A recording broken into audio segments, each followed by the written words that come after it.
Perú, el siglo XIX se caracteriza por la llegada de numerosos italianos y por las luchas que culminan con la independencia. Al mismo tiempo, en Europa el Imperio español cae progresivamente y la península ibérica es conquistada por Napoleón. Pero ¿cuáles fueron las principales razones de su migración? En el territorio americano existen italianos desde el descubrimiento de América, con Cristóbal Colón, que como buen genovés era navegante.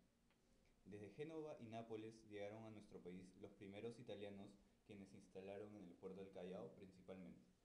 Esto se debe al furor que causó la bonanza del guano durante los años 1840, aproximadamente. Para 1850 en el Perú ya había alrededor de 1500 italianos los que en su mayoría se alojaron en la capital. Ellos formaron la colonia europea más grande del Perú, la cual estaba conformada por más hombres que mujeres. ¿Cuál era el contexto social, económico y político? Veamos. Cuando llegan los italianos a nuestro país en el Perú, se encontraba en un buen momento el cual era el boom del guano, como ya mencionamos. Sin embargo, el dinero que brindaba esta actividad no fue bien administrado por peruanos. Entonces se puede decir que italianos aprovecharon este momento para empezar a surgir en su territorio peruano. Además, cuando el Perú se independizó, se creó una prioridad para la nueva república, la cual era el establecimiento de las relaciones diplomáticas con las potencias europeas. Por otro lado, en Italia se presentaba un rechazo hacia los extranjeros. Esto generó que Italia se unificara y finalmente se creara el Reino de Italia. Más adelante, se firmó el Tratado de Amistad, Comercio y Navegación entre Perú e Italia el 23 de diciembre de 1874 entre José de la Riva Agüero, ministro de Relaciones Exteriores del Perú, e Hipólito Garro, encargado de negocio y cónsul general de Italia en el Perú. Durante la época de inmigración italiana en el Perú no existía una clase de pequeños comerciantes que pudiesen impulsar el crecimiento económico producido por el boom del guano. Por esta razón, un grupo de italianos decidieron juntar fuerzas para el inicio de negocios propios. Entre los primeros negocios se encuentran las fondas y las chinganas. Este último término se refiere a los locales mixtos dedicados a la venta de artículos de consumo y alimentos. Sin embargo, con el paso del tiempo los negocios mixtos dejaron de existir, puesto que cada italiano se especializó en diversos rubros. Por ejemplo, se iniciaron los negocios de vestimenta, licores, enseres, entre otras cosas. Las casas de propiedad italianos seguían siendo numerosas y las actividades abarcaban diferentes rubros, encontrándose incluso una sucursal del Banco Italiano, cuyo funcionamiento se autorizó el 11 de diciembre de 1905. Su capital en 1909 era de 10 millones de pesos. Este banco es el actual Banco de Crédito del Perú, el cual fue liderado por Gino Salocchi en la década de 1900. Además, fue promotor de la presencia cultural en nuestro país.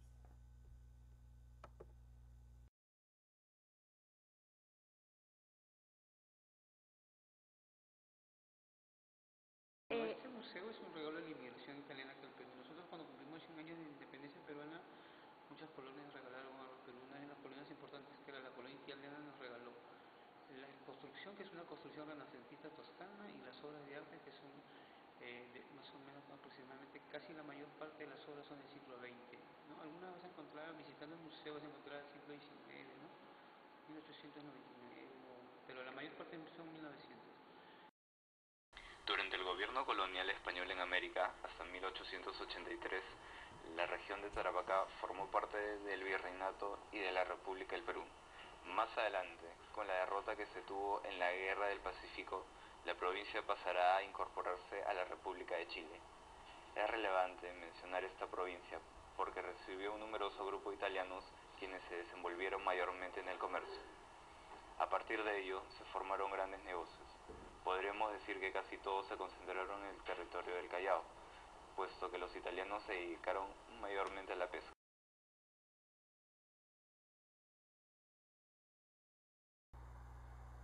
Nicolás Caracciolo, virrey del Perú nacido en Nápoles el 6 de julio de 1671.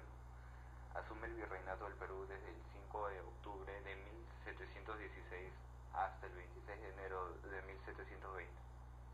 Esto se debió gracias al fuerte vínculo existente entre Italia y España y cuando los reyes borbones asumen la corona española en el siglo XVII. Mateo Pérez de Alessio, italiano nacido en 1547. Fue alumno de Miguel Ángel.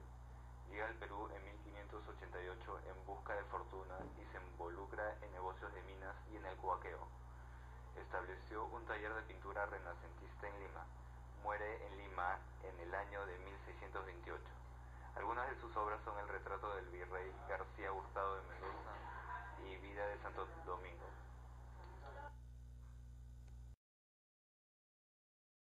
Medoro, pintor italiano nacido en Roma en 1567, llegó a Lima en 1600 bajo contrato de la Orden de los Mercedarios. Es el autor del primer retrato de Santa Rosa de Lima. Una de sus obras más importantes es Nuestra Señora de los Ángeles, ubicada en el Convento de los Descansos, en Lima. Falleció en Sevilla en el año 1633. Antonio Raimondi, científico enciclopédico, nacido en Milán el 19 de septiembre de 1824. Él llega al Perú en 1850. Raimondi abarcó todos los campos de la ciencia conocida en aquellos tiempos. Cayetano Heredia le concedió la organización del Museo de Historia. Además, fue cultivando el amor muy fuerte hacia el Perú, queriendo a este como su país natal. Falleció en San Pedro el 26 de octubre de 1890.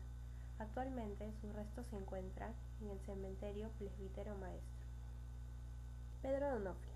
Don Pedro tuvo la suerte de encontrarse con su paisano y amigo de la familia, Rafael Signorelli, quien debido a que regresaba a Italia le traspasó el carrito en el que vendía helados por las calles de Buenos Aires. Algunos años después, este lo llamó desde el Perú para que pudiese visitar este país. Así, a fines de 1897, don Pedro y su familia se instalaron en Lima. En 1908 compró una planta de fabricación de hielo artificial. Este fue el primer paso para la industrialización del negocio. En 1924 se instaló la primera fábrica de chocolates. Actualmente estos son los Sublime, Triángulo, Princesa, entre otros.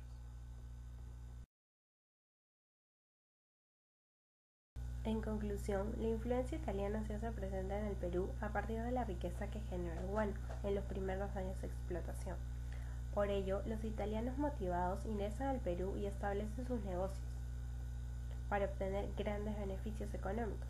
Además, podemos agregar que como buenos italianos, llegaron al puerto del Callao y se instalaron para pescar. Este fue uno de los negocios más representativos.